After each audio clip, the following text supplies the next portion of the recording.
સૌને મારા જય શ્રી નમસ્કાર. Today I am going to teach you some grammar.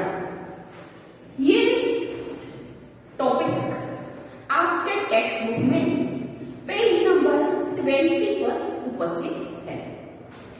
Grammar का मुख्य पॉइंट है शुद्ध और अशुद्ध वाक्य. हम लोग निजी बोलचाल में निजी तरीके से अपनी मनमानी से कुछ वाक्य का गलत ही प्रयोग करते थे. इस लेसन में हमें शुद्ध और अशुद्ध वाक्य के बीच का जो सूक्ष्म भेद है वो मालूम होगा. ये आपको मैं एक्सप्लेन अच्छे से करूंगी. हम लोग गलतियां करते हैं, गलतियां दोहराते भी हैं और दोहराने से ये गलती हमारे दिमाग में बैठ जाती है. ऐसा गलत वाक्य या ऐसा गलत शब्द या ऐसी गलत सोच जो बार बार दोहराने से हमारे मगज में एक विशेष स्थान पर बैठ जाती है, तब सही वाक्य सही शब्द हमारे सामने आए तो हम सही और गलत का जो भेद है वो नहीं पहचान पाए. इसीलिए ये टॉपिक आपको बहुत अच्छे से बहुत बारीकाई से समझना है कि किस वाक्य को अशुद्ध कहते हैं जो गलत है लिखने में, बोलने में, सुनने में, और कौन सा वाक्य सही है. उसके कई नियम है जो 1 by 1 हम टॉपिक अनुसार लेते जाएंगे. शुद्ध और अशुद्ध, गलत या सही का भेद हमारे मन में एक बार स्पष्ट हो जाता है, तब हम बहुत अच्छे से व्याकरण यानी ग्रामर का उपयोग कर सकते हैं.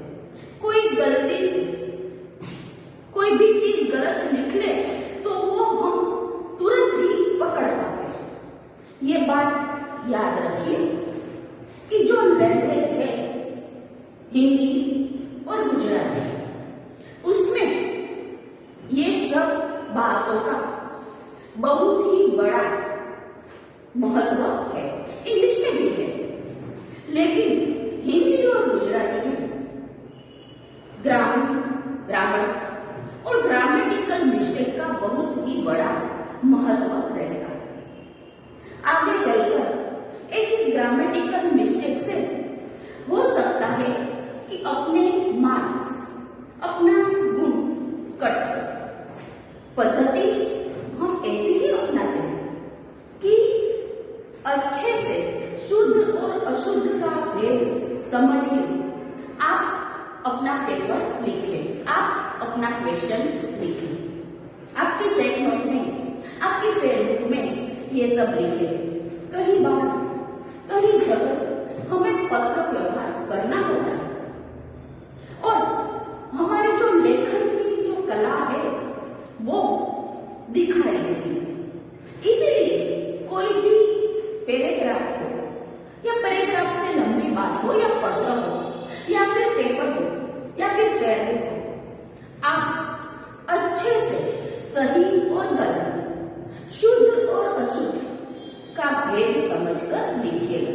ये आपके लिए फायदेमंद रहेगा, हिंदी भाषा के लिए फायदेमंद रहेगा.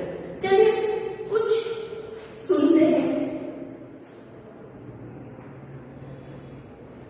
कि हम पद क्रम के संबंधी नियम कि हमें कौन सा पद पहले लेना चाहिए वाक्य में और कौन सा बाद में.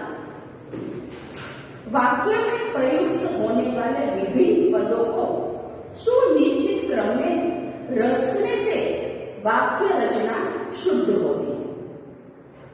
पदों को, शब्दों को हमें योग्य स्थान पर रखना चाहिए, योग्य स्थान पर रखना चाहिए, तभी ये वाक्य शुद्ध होता है, तभी ये वाक्य रचना शुद्ध होती है. जैसे कि जितेंद्र क्रिकेट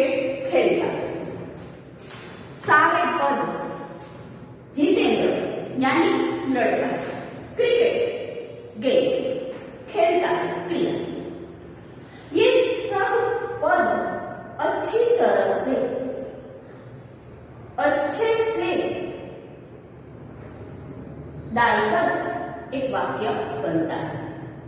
लेकिन ये पद हम उल्टा सुल्टा देता, खेलता है क्रिकेट जितेंद्र, बात एक ही होती है, लेकिन उसका अर्थ, उसका सुनने का जो मीनिंग, वो समझने का तरीका खो देते हैं। इसीलिए वाक्य में सभी पदों को अच्छे से रखना है कि जितेंद्र क्रिकेट खेलता है, यह सही बात है, ये शुद्ध वाक्य है।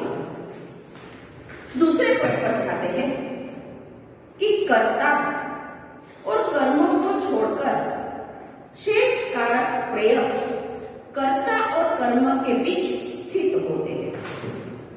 कर्ता और कर्म उसको छोड़कर जो शेष प्राय जो बचा हुआ है वो कर्ता और कर्म के बीच रखना चाहिए।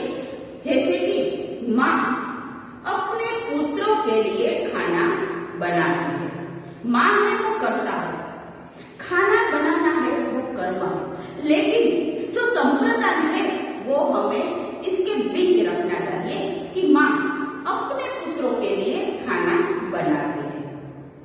दूसरा उदाहरण, माताजी चाकू से फल काटती है, कर्म। माताजी है वो कर्ता है, किससे फल काटती है? चाकू से। ये बात सही है, ये वाक्य सही है।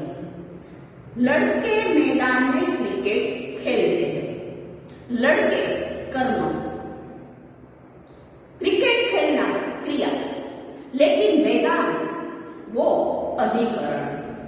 सही वाक्य ये है कि लड़के मैदान में क्रिकेट खेल रहे हैं। कुछ स्थलों पर कारक कर्म के बाद भी प्रयुक्त होता है, जैसे कि प्रियंका ने मनमोहन को सिर से पैर तक देखा। कभी कभी कारक है वो कर्म के बाद आता है।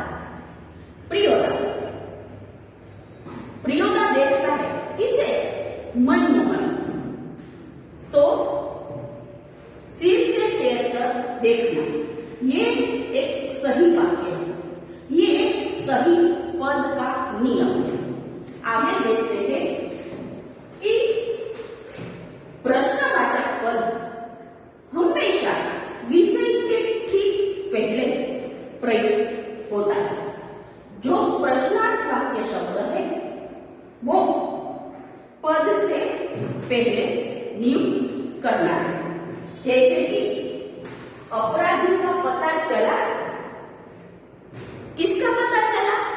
अपराधी का। यहां प्रश्नार्थ कौन है? अपराधी है। किसके बारे में हम बात कर रहे हैं? अपराधी, सैनिक, राजा, व्यापारी, शिक्षक, तलाटी, किसके बारे में? किसका पता चला? तो ये पहले पद से हमें पता चलता है कि इस व्यक्ति के बारे में यहाँ पे बात करी कि अपराधी का पता चला। दूसरा उदाहरण, क्या ये सम्राट अशोक की ही राजमुद्रा है? अशोक सम्राट की राजमुद्रा किसकी है? राजमुद्रा सम्राट की, अशोक की, तलाटी मंत्री की, न्याय मंत्री की, किसकी है? राम की, सीता जी की, किसकी राजमुद्रा है? तो ये पद कि सम्राट, ये पद ऐसे यहां पे लगाया जा रहा है। क्रिया विशेषण सदैव क्रिया के पूर्व में आता है। क्रिया विशेषण यानी कि विशेष रूप से की गई क्रिया। चलना ये क्रिया है, धीरे से चलना ये क्रिया विशेषण है। दौड़ना क्रिया, लेकिन तेजी से दौड़ना, धीरे से दौड़ना ये क्रिया विशेषण। खाना खाना क्रिया, लेकिन अच्छे से खाना खाना, शांति से खाना खाना ये क्रिया विशेषण है। जो विशेष रूप से क्रिया में प्रकाश डालता है उसे क्रिया विशेषण कहते हैं। आइए देखते हैं उसके मोहन धीरे धीरे चलता है। मोहन चलता है, मोहन चलता है, ये क्रिया है, लेकिन धीरे धीरे चलता है, ये क्रिया विशेषण है। श्याम तेजी से दौड़ता है, दौड़ सभी है, लेकिन श्याम है वो तेजी से दौड़ता है। यहाँ तेजी से दौड़ना, धीरे धीरे चलना, ये क्रिया विशेषण है। वाक्य में विभिन्न पदों के बीच तर्क संगति होनी चाहिए। ये सबसे अहम बात है, ये सबसे इंपॉर्टेंट बात है, महत्वपूर्ण बात है कि तर्क संगति होनी चाहिए। पदों में रखने से पदों के बीच की तर्क संगतियां अस्थिर होने से पूरा वाक्य अशुद्ध बन जाता है। सुनने में, लिखने में हमें ये अच्छा नहीं लगता। जैसे कि छात्रों ने गुरुजी को एक फूलों की माला पहनाई। एक फूल से माला बनती है, एक फूल को माला कहते हैं।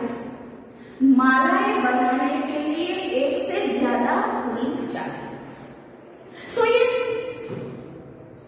वाक्य है, उसके पदों के बीच की संगति, तर्क संगति अच्छे से नहीं बनती है।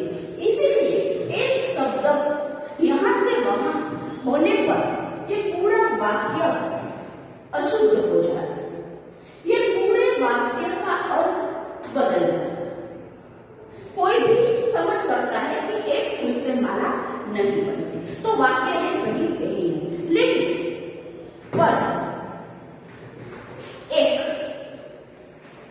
यहां पे आ जाता है, तब उलट सुलट होने से पूरा वाक्य सही ढंग से प्रस्तुत किया जाता है कि छात्रों ने गुरुजी को फूलों की एक माला पहनाई। ये शुद्ध वाक्य बन जाता है। गुरुजी के सम्मान में छात्रों ने फूलों की एक माला पहनाई।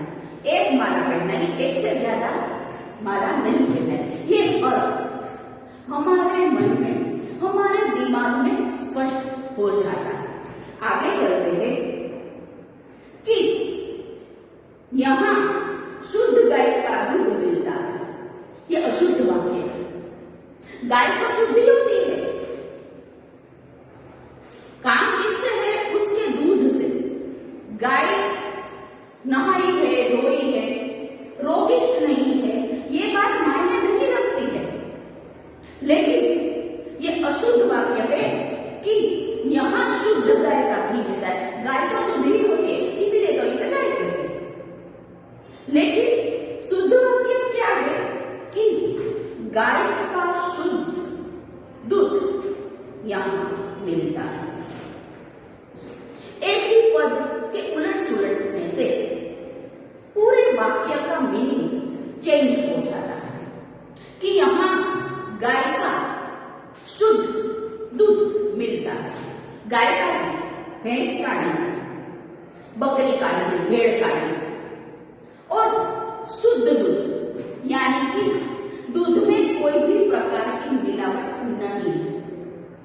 ऐसे पद के अच्छे से रखने से हम वाक्य का जो आशय है वो बहुत अच्छे तरीके से स्पष्ट कर सकते हैं। आइए दूसरा टॉपिक देखते हैं कि आग्रह करने के लिए न या नहीं को हम अंत में डालते हैं। न या नहीं से कभी कभी नकारात्मक अर्थ भी निकलता है। जैसे कि शिक्षक महोदय घर पर नहीं मिलेंगे, नहीं से नकारात्मकता आती है। शिक्षक महोदय घर पे नहीं मिलेंगे, यानी घर के अलावा शायद वो स्कूल में, शायद वो बाजार में, शायद वो बगीचे में मिलेंगे, लेकिन शिक्षक महोदय घर पे नहीं मिलेंगे। दूसरा वाक्य, शिक्षक क्षमा नहीं मांगे। शिष्य गलतियां करेगा, डिसिप्लिन तोड़ेगा, लेकिन क्षमा नहीं मांगेगा। ये वाक्य पूरा ही नकारात्मक है। आगे देखते हैं कि न का प्रयोग हम आग्रह के लिए करते हैं कभी कभी, जैसे कि चलोगे ना, तू आ रही से, तुम चलोगे ना। ये न है वो आग्रह पूर्ण बोला जाता है, लिखा जाता है। तुम भी आओ ना, सब लोग तो आ रहे हैं लेकिन तुम भी आओ ना। ऐसे कई टॉपिक्स है। अभी तो हमने सिर्फ पहला टॉपिक पद क्रम संबंधी नियम इस वीडियो में एक्सप्लेन किया, सीखे, समझे, थोड़े से उदाहरण दिए, थोड़ी सी बातें की। ये वीडियो हम यहीं पे अटका देते हैं और आगे ग्रामर सीखते हुए हम इसके बाद के वीडियोस में मिलते हैं। तब तक के लिए मेरे जय द्वारा।